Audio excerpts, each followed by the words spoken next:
Hello guys, good morning to all.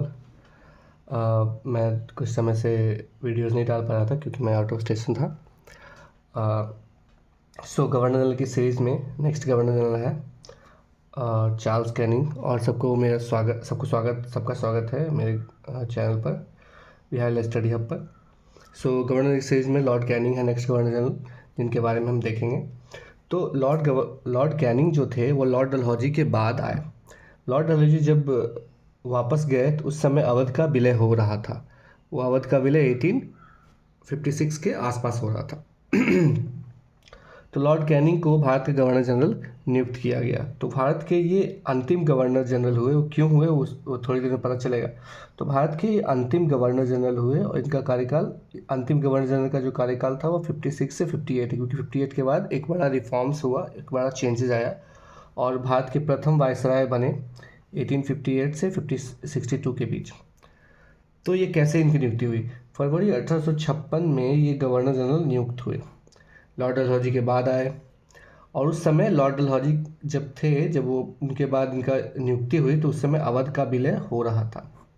ठीक है। तो लॉर्ड डलहौजी के समय में हड़प की नीति के कारण बहुत से रियासतों में असंतोष था और बहुत इनकी जो दत्तक पुत्र की नीति थी कि दत्तक पुत्र को मान्यता नहीं देंगे, हड़प नीति थी जिसमें अवध को कुशासन के आधार पर उन्होंने हड़प लिया। तो इन कारणों से क्या हुआ, एक रिवॉल्ट स्टार्ट हुआ जो कि मेरठ में बहुत बड़ी चिंगारी बनकर भारत में ये फैला। तो 1857 का जो विद्रोह था वह 10 मई 1857 को मेरठ से शुरू हुआ, मेरठ से, जिसके प्रमुख केंद्र थे दिल्ली, कानपुर, लखनऊ और झांसी। दिल्ली में अंतिम मुगल सम्राट बहादुर शाह जफर हुए। फिर झांसी से रानी लक्ष्मीबाई लड़ी। मराठा नेता थे नाना साहेब और बिहार के नेता थे कुंवर सिंह। इन केंद्रों पर प्रमुख मेजर विद्रोह देखने को मिला, जिनके प्रमुख नेता थे बहादुर शाह जफर, लक्ष्मीबाई, नाना साहेब और वीर कुंवर सिंह। ओके। और ये जो रिवॉल्ट हुआ, इसका मेन कारण जो चिंगारी थी वह असॉल्ट राइफल्स थे, जिसमें गाय और सुअर के चमड़ों का उपयोग किया जाता था। यह क्रांति जो है वह मंगल पांडे के फांसी देने के बाद शुरू हो गई। ओके, आगे देखते हैं। हाँ, तो लॉर्ड कैनिंग ने कैसे इस विद्रोह को रोका, इस विद्रोह को कैसे उन्होंने रोका? तो उन्होंने शुरू में संयम बनाए रखा और उसके बाद उन्होंने अंधाधुंध दमन किया, अंधाधुंध फोर्सेज भेजी और इस विद्रोह को रोका। इसलिए इन्हें क्लेमेंसी कैनिंग की उपाधि दी गई है। जब ये विद्रोह रोकने के बाद सत्ता में पूरी तरह परिवर्तन हुआ। ईस्ट इंडिया कंपनी का शासन समाप्त हो गया, 1858 में, और ब्रिटिश क्राउन का शासन शुरू हुआ। तो हम एक शासन अधिनियम आया, भारत शासन अधिनियम 1858, जिसमें हम बहुत सारे पॉइंट्स देखेंगे। जिसमें पहला था ईस्ट इंडिया कंपनी का शासन समाप्त, शासन ब्रिटिश क्राउन को स्थानांतरित।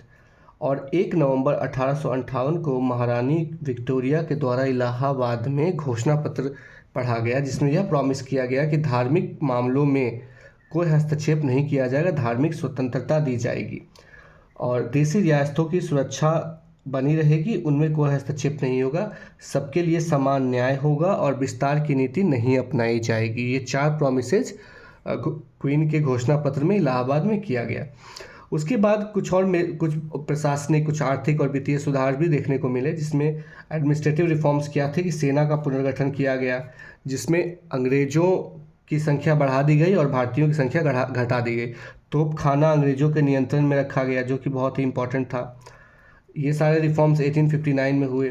फिर इसके बाद आया वित्तीय रिफॉर्म्स, आर्थिक और वित्तीय सुधार, जिसमें पहला था इनकम टैक्स, आयकर को अप्लाई किया गया। ये भी 1860 में हुआ। भारतीय दंड संहिता आईपीसी आया, जो कि 1860 में आया। और इसको दिया किसने, इसकी जो खांचा जो तैयार किया था लॉर्ड मैकाले ने किया था। तो ये कुछ रिफॉर्म्स थे। इसके बाद एक और रिफॉर्म आया और इसके बाद भी कुछ आया, जैसे कि भारतीय परिषद अधिनियम 1861 आया, जिसमें पोर्टफोलियो प्रणाली को इंट्रोड्यूस किया गया। मतलब हर एक चेन व्यवस्था की गई कि हर एक जो अपॉइंट किए जाएंगे जिस क्षेत्र में, उनको एक सर्टेन काम दे दिया गया, पोर्टफोलियो दे दिया गया कि आपको इसे करना है। तो प्रत्येक व्यक्ति को एक पोर्टफोलियो दिया गया जिस और उनके कार्य को करने के लिए, जस्ट लाइक पंचायती राज, एक छोटे छोटे अलग अलग व्यवस्था के तहत ये किया गया। भारत में विधायी भागीदारी मतलब शासन में भारतीय भी भागीदारी ले पाएंगे।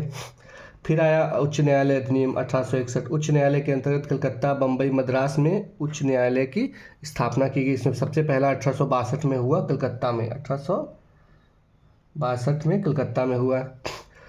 ये सारे इनके समय में थे और इनका फाइनली कार्यकाल समाप्त हुआ 1862 में, जो कि स्टार्ट हुआ था 1856 से। मार्च 1862 में इनका कार्यकाल समाप्त हुआ। भारत छोड़कर लंदन चले गए और इनके इंग्लैंड में इनकी मृत्यु हो गई जून 1862 में। तो लॉर्ड कैनिंग के समय मेजर रिफॉर्म्स में हुए, जो कि था आधुनिक ब्रिटिश प्रशासन की नींव, मतलब क्राउन का शासन आया, कंपनी से क्राउन का शासन ट्रांसफ़र हुआ। पहली बार भारत में विद्रोह देखा गया और इसके बाद लोगों ने मानवीय नीति बनाना शुरू किया। तो ये हमने देखा लॉर्ड कैनिंग के बारे में। अब हम कुछ MCQs देखेंगे। सॉरी, अब हम कुछ MCQs देखेंगे। लॉर्ड कैनिंग भारत के गवर्नर जनरल कब नियुक्त हुए? तो लॉर्ड कैनिंग जो हुए 1856 में हुए। ठीक है। लॉर्ड कैनिंग ने गवर्नर जनरल के रूप में किसका स्थान लिया? Lord Canning succeeded whom as governor general? तो Lord Cornwallis. The revolt of 1857 began at. 1857 का विद्रोह कहाँ से शुरू हुआ? तो यह मेरठ से शुरू हुआ था 10 मई 1857 को। 1857 के विद्रोह के दौरान किसे भारत का सम्राट घोषित किया गया? तो भारत का सम्राट घोषित किया गया था बहादुर शाह जफर को। लॉर्ड कैनिंग को किस नाम से जाना जाता है? तो इन्होंने जब 1857 की क्रांति के समय दमन किया, शुरू में संयम बनाया और बाद में दमन किया, इसलिए इसे क्लेमेंसी कैनिंग के नाम से जाना जाता है। आगे हम और देखेंगे MCQs, जिसमें है भारत शासन अधिनियम 1857 द्वारा सत्ता किसे हस्तांतरित की गई? तो सत्ता ईस्ट इंडिया कंपनी से क्राउन के हाथों में चली गई थी, तो 3rd नंबर होगा। Lord Canning became the first. Lord Canning Bharat के प्रथम क्या बने? तो भारत के ये अंतिम गवर्नर जनरल बने 1858 में और भारत के प्रथम वायसराय बने। The queen proclamation was issued in. जो महारानी विक्टोरिया की जो घोषणा पत्र थी वो 1858 में जारी की गई थी। महारानी की घोषणा किस नाम से जाना जाता है? Queen Victoria. किस नाम से जारी हुई थी? तो क्वीन विक्टोरिया के नाम से जारी हुई थी। भारत में पहली बार आयकर कब लागू किया गया? आयकर, IPC दोनों 1860 में लाया था। ठीक है, ओके। भारतीय दंड संहिता का प्रारूप किसने तैयार किया? यह जो है भारतीय दंड संहिता का प्रारूप, यह तैयार किया था लॉर्ड मैकाले ने। The Indian council act was passed in. भारतीय परिषद अधिनियम 1861 कब पारित हुआ था? 1861 में ही पारित हुआ था। इसमें पोर्टफोलियो सिस्टम लाया गया था, है कि नहीं? और भारतीयों को शासन बनाने, विधायी शक्तियों में विधायी रूल बनाने में शामिल किया गया, मतलब प्रतिनिधि के रूप में। The portfolio system was introduced by Lord Canning. The high court act was passed in. उच्च न्यायालय अधिनियम कब पारित हुआ था? तो 1861 में था या 62 में था? आई थिंक 1861 में था। ओके, जिसमें 3 कलकत्ता, बम्बई और मद्रास में उच्च हाईकोर्ट्स की स्थापना की गई। ठीक है। लॉर्ड कैनिंग ने भारत कब छोड़ा? लॉर्ड कैनिंग ने भारत मार्च 1862 में छोड़ा और जून 1862 में इनकी मृत्यु हो गई। 1857 का विद्रोह आधिकारिक रूप से कब समाप्त घोषित किया गया? 1859 में। ओके, इसके बाद लास्ट है, 3 क्वेश्चन और बचे हैं। 1857 के बाद अंग्रेजों ने सुनिश्चित किया क्या? Higher European soldier ratio. इन्होंने भारतीयों को सैन्य व्यवस्था में सेना में बहुत ही कम शामिल किया।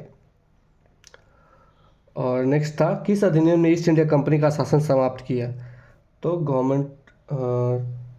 Government of India act 1858। Lord Canning का निधन कब हुआ? तो लॉर्ड कैनिंग का निधन इंग्लैंड में हुआ जून 1862 में। तो ये था गवर्नर जनरल की सीरीज़ में हमने देखा लॉर्ड कैनिंग के बारे में कि उन्होंने क्या क्या किया। फर्स्ट लास्ट गवर्नर जनरल थे और फर्स्ट वायसराय थे। उनके समय में विद्रोह भी हुआ, कंपनी का ट्रांजिशन हुआ, फिर उनके समय में एडमिनिस्ट्रेटिव रिफॉर्म्स, इकोनॉमिकल रिफॉर्म्स हुए, 20 MCQs हमने देखा। तो गवर्नर की नेक्स्ट सीरीज़ में लॉर्ड कैनिंग के बाद लॉर्ड एल्गिन फर्स्ट के वीडियो के साथ हम मिलेंगे. So guys please like and subscribe मेरे study channel Bihari Lal study hub. Please like guys, like and subscribe and please share. Okay guys, good day. Thanks. Bye bye.